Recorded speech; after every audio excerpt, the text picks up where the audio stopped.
আলু দিয়ে বাড়িতেই যদি বানানো যায় এত মজার একটা চিপস, তবে দোকান থেকে কিনা খাওয়ার কি আর দরকার। এই মজার চিপসটা বানানোর জন্য আমার দরকার হয়েছে কয়েকটা আলু। এখানে মাঝারি সাইজের আলু নিলে বেশি ভালো হইতো, কিন্তু ঘরে ছোট আলু ছিল, এই জন্য ছোট আলুই নেওয়া হয়েছে।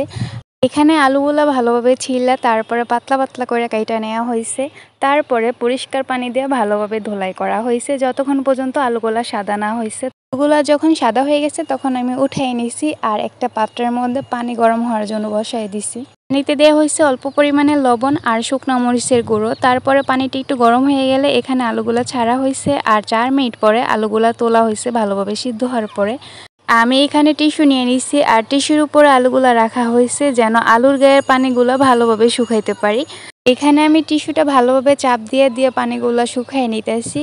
আলুগুলো ভালোভাবে শুকানোর পরে তারপরে আমি চলে যাবো এখন রান্নাঘরে ভাজার জন্য। তো আমি একটা হাঁড়িতে তেল দিয়ে দিতেছি, সয়াবিন তেল দেওয়া হয়েছে আর তেলটা একটু গরম হয়ে গেলে আমি এখানে সবগুলো আলুই দিয়ে দিলাম ভাজার জন্য। আর অনেকটা সময় নিয়ে আস্তে আস্তে আলুগুলো ভাজলাম।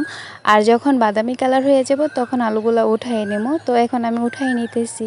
এখন আর কোনো কাজই করতে হইব না, একটু উপর দিয়ে লবণ ছিটিয়ে দিয়ে একটু ঝাঁকা দিলেই হয়ে গেল অনেক মজার একটা চিপস। আর সত্যি এই আলুর চিপসটা খাইতে অনেক মজা হয়েছিল। আমি তো ভাবতেছি যে আরও বানানো হইব, মানে এখন তো বানাইছি অল্প শুধু দেখার জন্য কেমন হয়।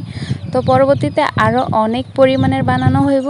আর কেমন লাগলো এই ভিডিওটা অবশ্যই জানাবেন। সবাই ভালো থাকবেন, সুস্থ থাকবেন, আল্লাহ হাফেজ।